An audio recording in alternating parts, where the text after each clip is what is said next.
आज बजट के जो डॉक्यूमेंट्स होते हैं वो थोड़ी देर पहले ही अपलोड हुए थे, तो उसको और डिटेल में देखकर हम आपको एक और डिटेल टिप्पणी देंगे। लेकिन फौरी तौर पर जो बड़ी बातें हैं उस बजट पर आपको कांग्रेस पार्टी की प्रतिक्रिया इस मंच से मिल रही है। ये देखकर खुशी है कि वित्त मंत्री निर्मला सीतारमण ने कांग्रेस के न्याय पत्र को, कांग्रेस के चुनावी घोषणा पत्र को बड़ी तल्लीनता से और बड़े गौर से पढ़ा, और उनका ये जो कुर्सी बचाओ बजट है ये एक तरह से कॉपी पेस्ट हमारे जो प्रपोजल्स थे उस घोषणा पत्र में ऐसा प्रतीत होता है। उसमें से एम्प्लॉयमेंट लिंक्ड इंसेंटिव था, पहली नौकरी पक्की जो अप्रेंटिसशिप स्कीम प्रोग्राम था जिसको इंटर्नशिप प्रोग्राम के तौर पे प्रस्तुत किया गया है, एंजल टैक्स का जो स्टार्टअप से अबॉलिशन की बात हमने अपने घोषणा पत्र में, न्याय पत्र में कही थी, ये सारी बातें वहां से उठाई गई हैं। हमारी आशा और विश्वास है कि आने वाले दिनों में वो हमारे घोषणा पत्र की और भी अच्छी चीजों को उठाएंगी और इस देश को उसका लाभ पहुंचेगा। यहां पर मोटे तौर पर 7-8 अंकों में कुछ बातें हैं जो हमारी आशा थी और उस पर इस बजट का रिस्पॉन्स क्या रहा है उसको अंकित कर देते हैं। सबसे बड़ी बेरोजगारी की समस्या इस देश के सामने है और यह हमारे देश की सबसे बड़ी चुनौती है, और आशा थी कि इस बजट में ऐसा कुछ होगा जिससे कि रोजगार का सृजन होगा, बेरोजगारी की समस्या का अंत होगा। छोटी छोटी नौकरियों के लिए लाखों लोग आवेदन देते हैं। रिस्पॉन्स में जो हुआ है वो बहुत कम है। रिस्पॉन्स में जो कॉपी पेस्ट किया गया है वो भी ठीक से नहीं किया गया है, और रिस्पॉन्स में कहा गया है कि 2,90,00,000 लोग, 3 तरह की स्कीमों में करीब 2,90,00,000 लोगों को फायदा होगा। ये एक बहुत एग्जैजरेटेड नंबर लगता है, ऐसा नहीं होने वाला है, और कहीं ना कहीं रोजगार सृजन का एक बड़ा मौका खो दिया गया है। दूसरी बात महंगाई की, ये देश कमर तोड़ महंगाई से जूझ रहा है। आज होलसेल प्राइस इन्फ्लेशन करीब 3.4% है। फूड इन्फ्लेशन की जो लास्ट रीडिंग थी वो 9.5% है, और उसके बाद भी इकोनॉमिक सर्वे में 1.7% के एक मैन्युफैक्चरिंग डिफ्लेटर की बात की गई है। इन नंबर्स को जस्टिफाई करने के लिए विश्व के बड़े बड़े अर्थशास्त्री उस डिफ्लेटर के नंबर से यकीन नहीं रखते हैं, और यह भी मानना बड़ा मुश्किल है कि अगर 8.2% जीडीपी ग्रोथ हो रही है तो कृषि सिर्फ 1.4% पे और कंजम्पशन जो 2/3 हिस्सा होता है जीडीपी का वो मात्र 4% पे कैसे ग्रो हो रहा है। खैर, इकोनॉमिक सर्वे में महंगाई पर कुछ सेंटेंसेस, कुछ वाक्य बोले गए थे।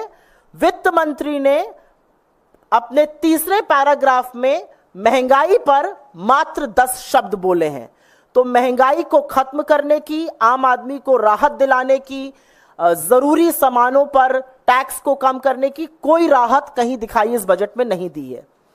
तीसरा जिस पर हम बात करना चाहते हैं वो शिक्षा है, और यह सच है कि शिक्षा का बड़े तौर पर गुणवत्ता उसमें कम है।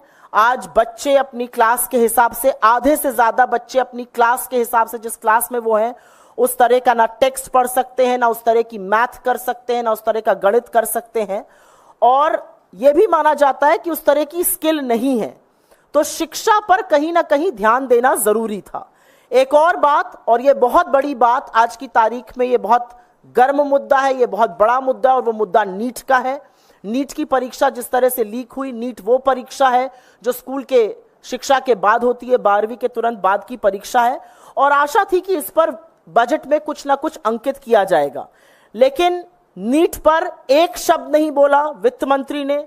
स्कूल एजुकेशन का यह हाल है कि लगातार बजट के बनिस्पत स्कूल एजुकेशन के बजट को घटाया जा रहा है, और पिछले बार के बजट में 1,16,417 करोड़ रुपए खर्च करने की बात थी, लेकिन जो अनुमानित, जो रिवाइज्ड हुए हैं फिगर्स, उसमें वो 1,08,868 रुपए खर्चा हुआ है। करीब 8,000 करोड़ रुपए एजुकेशन पर, शिक्षा जैसी चीज पर कटौती की गई है। चौथा पॉइंट हेल्थ केयर, स्वास्थ्य का है, और यह सर्वविदित है, सबको पता है कि पब्लिक हेल्थ केयर का बुरा हाल है, सरकारी अस्पतालों का बुरा हाल है। डॉक्टर की, नर्सेस की, टेक्नीशियंस की कमी तो है ही, जांच की मशीनों की, डायग्नोस्टिक्स की भारी कमी है, और यह माना जा रहा था कि हेल्थ पर, स्वास्थ्य पर खर्चा ज्यादा किया जाएगा। लेकिन स्वास्थ्य पर भी जीडीपी के बनिस्बत खर्चा घटाया जा रहा है और अब सिर्फ वो 1.9% रह गया है। और सुनने की बात यह भी है कि पिछली बार का जो बजटेड अमाउंट था वो 88,956 करोड़ था, खर्च 80,000 करोड़ से कम किया गया, 8,000 करोड़ की से ज्यादा की इसमें भी कटौती की गई। पांचवा जरूरी पॉइंट है कि आय जो थमसी गई है, जो वेज बिल थमसे गए हैं, जो लोगों की इनकम और आय बढ़ नहीं रही है, लगभग 6 साल से लोगों की इनकम एक जैसी प्रतीत हो रही है।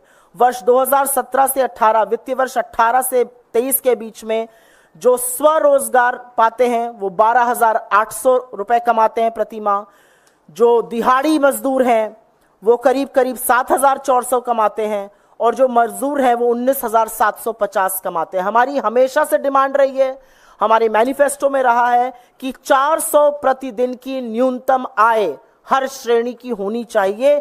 इस श्रेणी की जो आय है, मजदूरों की जो आय है, वो 400 रुपए प्रतिदिन पर फिक्स किया जाए, ये हमने अपने घोषणा पत्र में डाला था।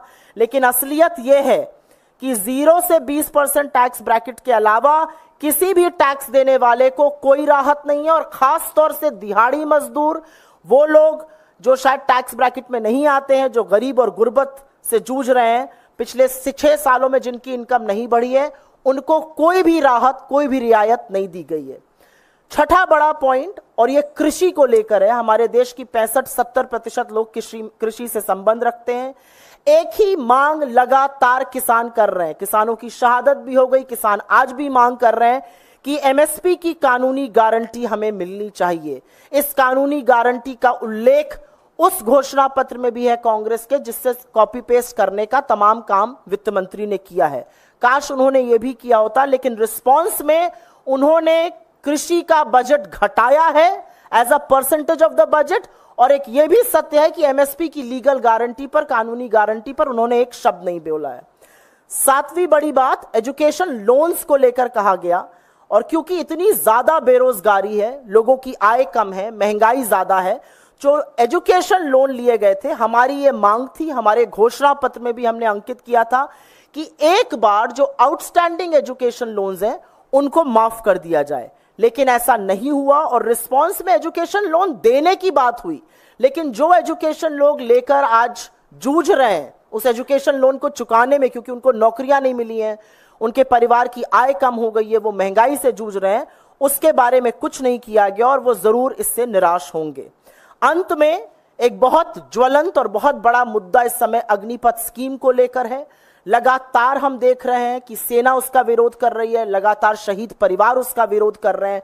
2 तरह की भ्रांति करने का, दोयम दर्जा सेना के एक वर्ग को देने का विरोध किया जा रहा है, और हमारी शुरू से मांग ये रही है, हमारी मैनिफेस्टो में था कि अग्निपथ स्कीम को विड्रॉ किया जाए, लेकिन अग्निपथ स्कीम पर भी एक शब्द नहीं था, उसको खत्म करने का, उसको विड्रॉ करने के बारे में भी कोई उल्लेख नहीं था।